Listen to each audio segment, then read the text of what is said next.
Bonjour à tous et à toutes, je vous retrouve pour une nouvelle capsule vidéo pour étudier cette fois-ci la notion de diagramme de prédominance.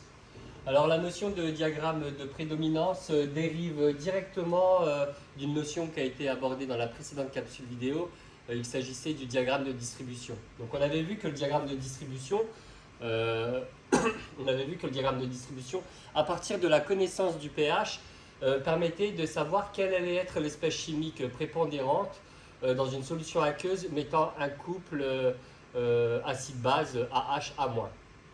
Alors le diagramme de prédominance est aussi un outil plus synthétique qui permet aussi de prévoir quelle est l'espèce chimique prépondérante dans une solution aqueuse mettant en œuvre un couple acide-base. Mais sachez qu'il y a un lien en réalité, hein. Il y a un lien en réalité entre le diagramme de prédominance et puis le diagramme de distribution, hein. Je vous laisse comparer ces deux types de représentations, mais il y a un lien qui est très fort. Alors pour illustrer la notion de diagramme de prédominance, je vais partir d'un exemple qui est proposé ici au niveau du polycopier. Alors la situation est la suivante. Il est question d'une solution aqueuse. Il est question d'une solution aqueuse mettant en œuvre le couple ion ammonium jouant le rôle d'acide et donc l'ammoniac jouant le rôle de base conjuguée. Dans le sujet, il est donné la valeur du pKa. Donc le pKa du couple est donné. Alors retenez bien l'idée que le pKa d'un couple est une valeur constante et qui est tabulée, qui est constante bien évidemment, comme toute constante d'équilibre, il s'agit d'une constante pour une température donnée. D'accord? Mais ce sont des grandeurs, les pKa sont des grandeurs que l'on retrouve dans différents ouvrages regroupant les constantes de la chimie. Donc le sujet vous indiquait qu'il y avait une solution aqueuse mettant en œuvre donc, le couple ion ammonium-ammoniac. Une mesure du pH a été réalisée lors d'un TP par exemple en utilisant un pH mètre. Et la mesure du pH a donné une valeur de 9,2. Et il est demandé donc de prévoir, à l'aide de toutes ces informations, quelle est l'espèce chimique qui va être présente en plus grande quantité dans la solution aqueuse. S'agira-t-il de la représentation acide, donc s'agira-t-il de l'ion ammonium qui sera présent en plus grande quantité, ou s'agira-t-il de l'ammoniac qui sera présent en plus grande quantité dans la solution aqueuse? Pour répondre à la question, le diagramme de prédominance est un outil tout à fait approprié.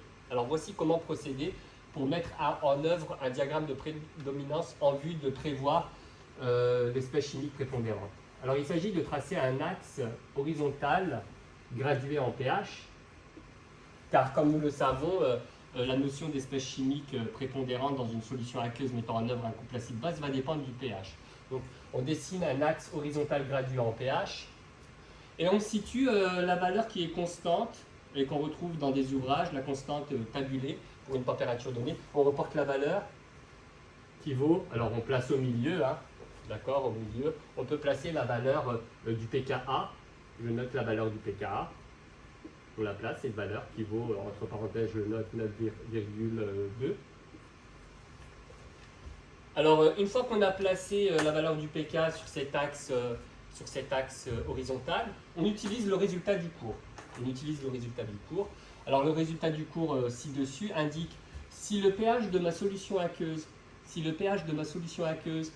est une valeur plus petite que le pKa, donc si le pH de ma solution aqueuse, qui ici vaut 9,2, non, alors dans le sujet, le pH vaut 8, hein, je rectifie.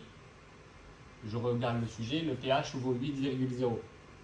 Donc la partie de cours dit, si la valeur du pH est plus petite que la valeur du pK, ce sera la forme acide qui va prédominer.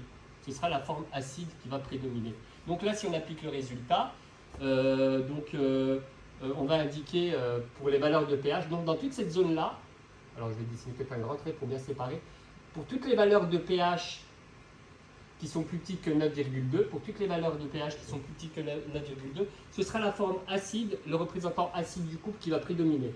Donc NH4+, prédomine. Ce sera l'espèce chimique prédominante.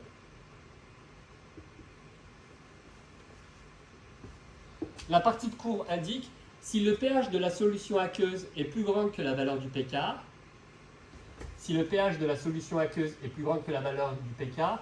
Dans la solution aqueuse, l'espèce chimique prépondérante sera la représentation basique.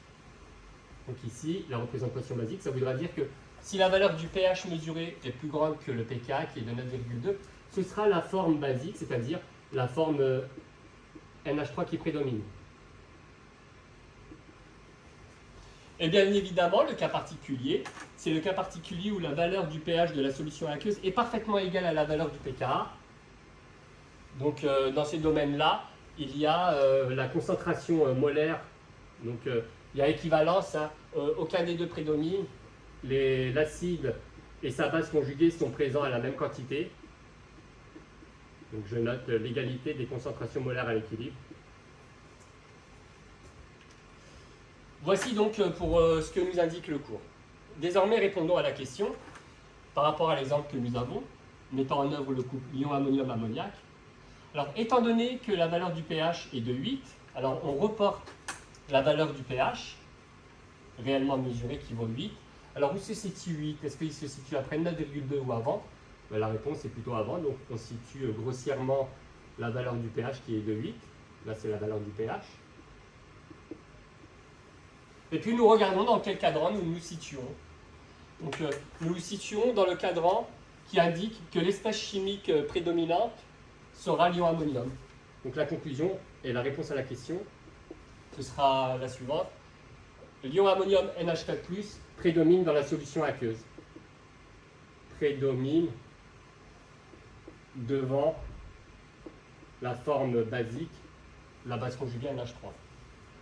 Ça veut dire que par rapport à la situation qui est décrite dans l'énoncé, on peut prévoir que dans la solution aqueuse, il y aura beaucoup plus d'ions ammonium NH4+, que de molécules d'ammoniac.